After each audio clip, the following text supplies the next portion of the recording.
Hey everyone, welcome to Princess of Gay. I'm your host Connie, and today we are here with episode 25, the first episode of the third batch of JoJo's Bizarre Adventure, Part 6, Stone Ocean. Um, we took a little break, getting to this starting at the end of the month rather than the beginning, because I didn't want to just go directly into this based on when we last finished. Though technically we finished at the beginning of November, but still, waiting almost 2 months, I think it allowed me to have enough time off to just get into some other stuff and properly just kind of focus myself and get ready for this final batch for the part. So just a quick recap for those tuning in. I really liked the first batch of episodes. Introducing the characters really well, the plot, and really kind of getting into the meat of the story. There was good humor in it, there was good action, the stands were really interesting. And then we got to the second batch, which started off really strong. But then Hermes disappeared for most of the second batch because she was injured.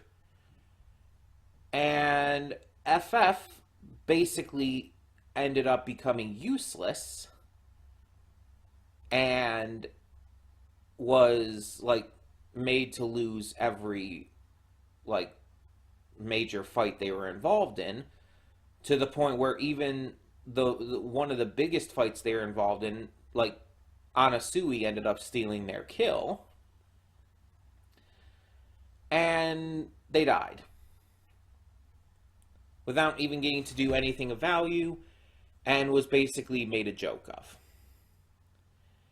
And it's really fucking irritating still, because FF had so much great potential, was such a great likable character, and was just completely misused within the second batch of these episodes, or the equivalent of the manga.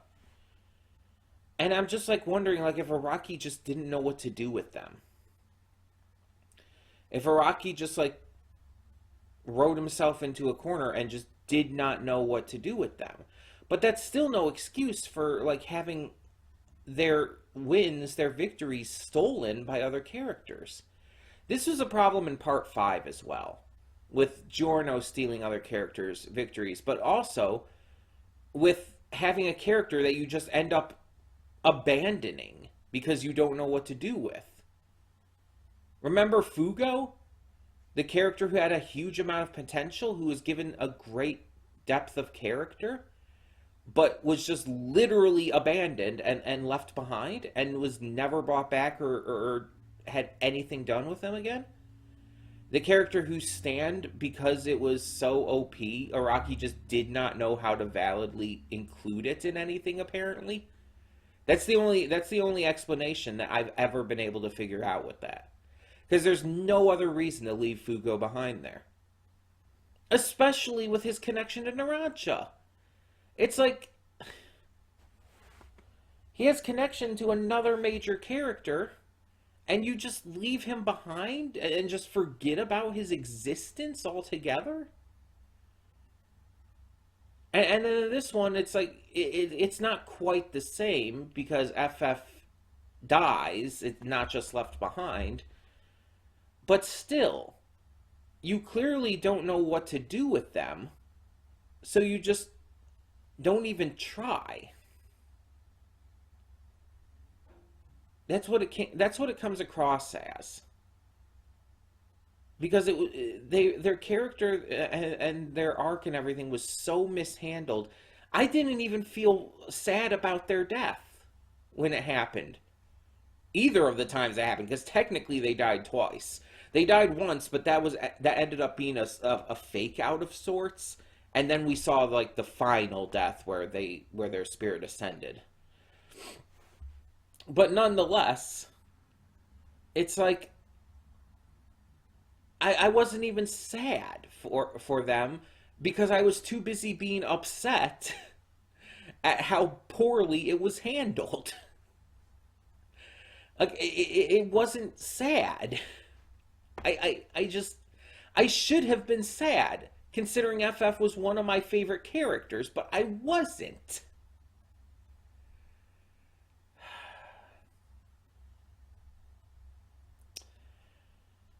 I am so irritated, and I really hope that Araki doesn't end up doing the same thing with other characters like Hermes in this final batch, because Hermes is my favorite character in this part. I've stated this before, and I'm stating it again. Hermes is my favorite character in part 6, and so far she has been treated right, even if she wasn't in most of the second batch.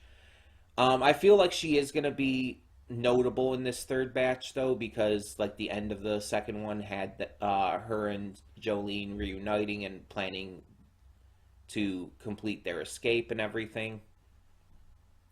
So I feel like Hermes is going to be notable again. It's just she had that amazing, great victory at the beginning of the second batch, and then just disappeared. And it's just like, you get rid of Best Girl only to fuck over FF. It's like, Jesus.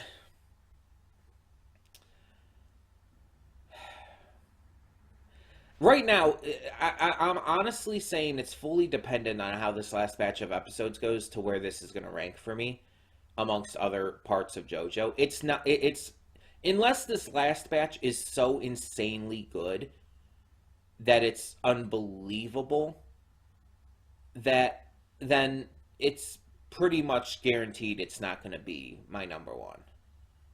It would have to be exceptionally good to beat out Diamond is Unbreakable for me at this point.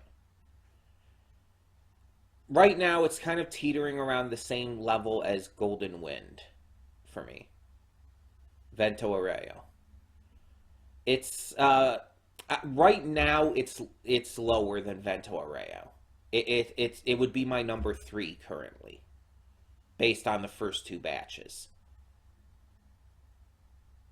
It would be higher, but the issues with FF, as well as just some really not great stand concepts and everything, or at least executions, that caused it to drop big time for me. And so yeah, it would otherwise be higher than Vento Arreo, but right now Vento Arreo is still my number 2, and I really hope it does make a comeback.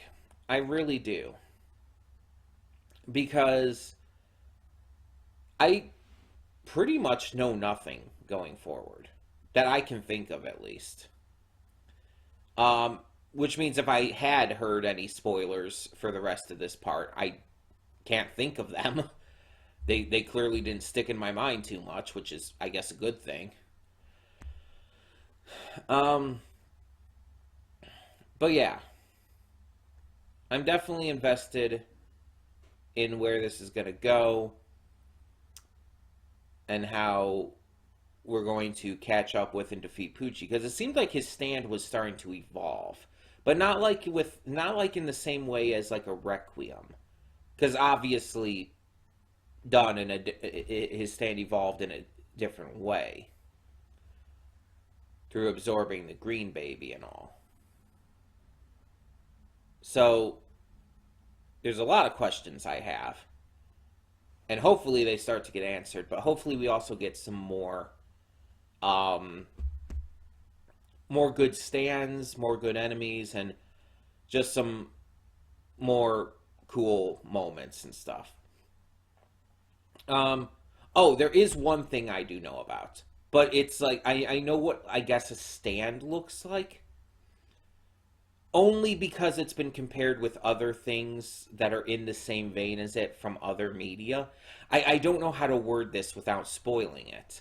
And I don't want to spoil it for any of you who might not have seen it and might be watching along with me. there's a stand that is based on something that is relevant to pop culture currently in 2022. And I've seen comparison images that compare that and the other iterations. So I know what it looks like. That's literally it, though. I just know what it looks like. I know nothing else about it. Well, I know its name, I guess, as well, or at least what it's based on. So, yeah. So there's that. But yeah, I don't know any like actual plot stuff or any like specifics on anything. Um, I'm just really fucking hoping that this makes a comeback because I really did not like how the second batch ended. I really didn't. But we'll see. We'll see. Either way, we're just going to get this started, hope for the best, and see where this goes. So, when the screen fades to black, pause this redirect and go to the description below. Follow the link to the reaction, and after you watch it, come back here to the redirect and resume play. Because after it fades black and then fades back in, everything from that point forward will be my afterthoughts and will contain spoilers to the episode. So, that being said, thank you so much for tuning in, and I will see you at the reaction. And we are back, and we'll begin with spoilers in 3, 2, 1, now. So I watched the opening again, in between the reaction and the redirect here. And again, I think I'm going to have to see it a few more times to really get a good feel, but I actually really like it. Like, almost kind of surprisingly so. Because it's like, I like the first opening of Stone Ocean. And I really, really think they should have had 3 openings. I really think there should have been an opening for each batch. If they're going to release it in 3 separate batches, have a new opening for each batch. It makes sense. Like, with the second batch, they just changed the first opening very slightly, and it's like, that's not enough. It's not. But the second one is, it feels more emotional. Like, there's obviously the connections with part 3, showing like Jotaro versus Dio and everything. But there's more of an emotional pull to it with the song, with Jolene's desperation to save her father, and the incoming fight against Poochie. I'm wondering what the Poochie version is going to be. That's going to be interesting to see. But yeah, it feels like it's trying to tug at your emotions. Like it's trying to really hit hard, but not telling you why it's doing so yet. And that's really interesting to me because it feels very emotional. Like on the rewatch, like I really got that from it to where it's like it gave me chills. Like legitimately gave me really heavy chills. And I'm just curious at this point, what does that mean? Why is it giving me that feeling that this is like very emotionally intense? I'm genuinely curious and maybe a little scared. Is Jotaro gonna die? Like that's kind of the vibe I'm getting. Like maybe that's why it's so emotional and why it's so heavily connected to part three's opening and why it's so just driven with Jolene's again desperation to help her father here. I could believe that. I don't want it to happen, and obviously don't spoil me. No spoilers, but that's the kind of vibe I'm getting from it, nonetheless. And I really like the song. Like, just outside of the emotional beats of it, I do really like it. The visuals are good. It looks really good. Again, I'm going to have to see it more times to really get a grasp for how like, entirely feel about it and where I would rank it amongst other JoJo openings. but it's pretty damn good. I will acknowledge that. So, now the question comes to, what did I think about the first episode back, the first episode of Batch 3, Bohemian Rhapsody Part 1? Well, this episode was confusing. It was shocking. It was mind-numbing. And very much setting some things up as well. And I mean all of this in a very positive way. This first episode of Batch 3 is better on its own than most of Batch 2. At least the second half of Batch 2. Basically everything from when FF got their kill stolen by Anasui and on. All of that was really not that good. Except, I think the final episode was okay. The final episode of Batch 3, I think was okay. Or was it final 2 episodes? Whichever one had that guard, the female guard in it, that they had to fight Mew Mew or whatever. But yeah, so this focuses on a few things here. First of all, we have Jolene, Hermes, and the kid whose name is escaping me right now. We have them escape from the prison. We don't see how it actually happens. We just see that they have escaped. And later on, we find that the same happens with Anasui and Weather Report. Don't see how they escaped, but they did. So we see that both groups are kind of going separately right now, but will presumably meet up at some point in the future. The opening even shows them together. So, we then have Poochie's side of things. Poochie is kind of reeling from the transformation he had, to the point where he's just he's not doing well. He's, I guess you could say, sick. He ends up coming about to a hospital after the cab he's in breaks down, and he ends up witnessing a bunch of cases where just a bunch of people are being brought to the hospital all at once. And one of them, a drug addict, wakes up and attacks him. Poochie notices a bunch of things seemingly being drawn towards him. My thought at first was magnetized, but I guess it's not so much that. It's more a gravitational pull, he said. But he then is like talking to the convict. He's monologuing to him, not convict, the drug addict. He's monologuing to him, and he's like talking like, you don't know who your father is and everything. And it's like what the fuck are you talking about? Do you know who this is? Is that what we're supposed to think here? But you didn't seem like you knew who he was, so I don't know. I mean, I assume that's going to be important later on. But meanwhile, this episode mostly, and I guess the next one as well, focuses on Anasui and Weather Report. We get to see them interact, something we hadn't really seen before. They were introduced together, but they didn't really interact with each other at that point. We see Weather Report helps out this old man, and because of that, they get a ride from him. But while on the truck, they end up being not attacked, but I guess confronted by storybook characters. Specifically Pinocchio and the Seven Dwarfs.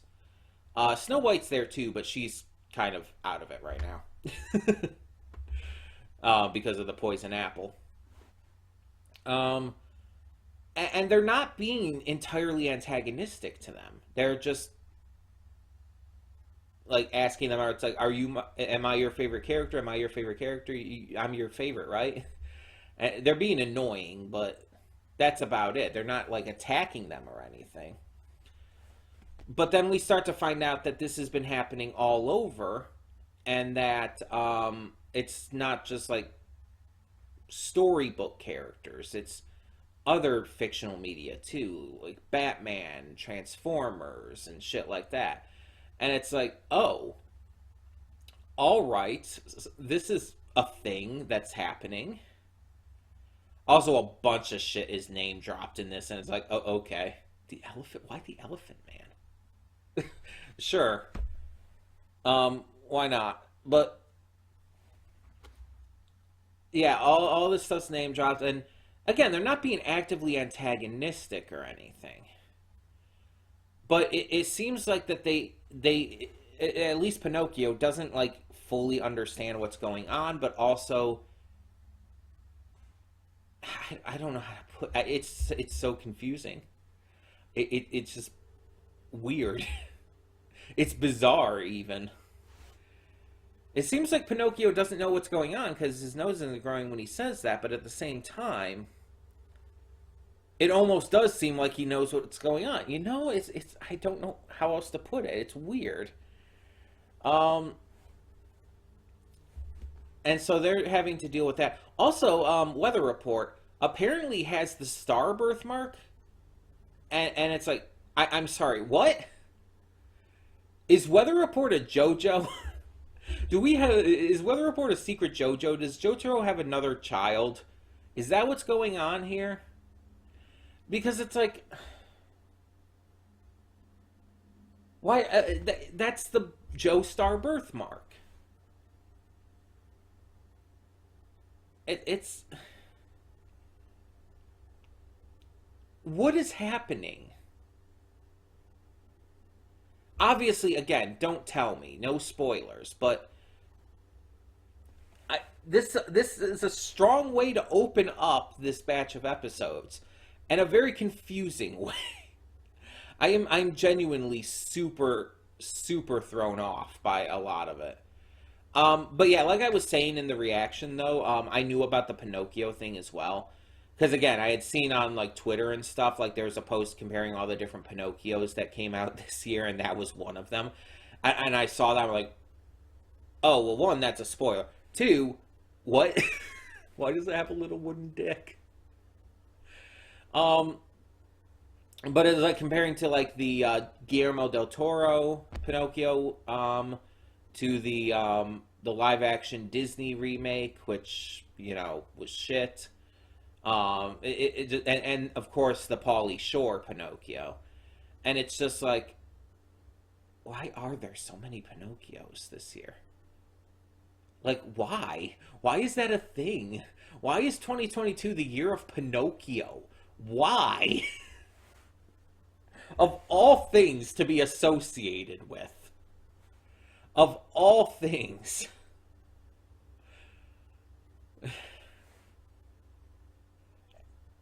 Oh my god. But it's like,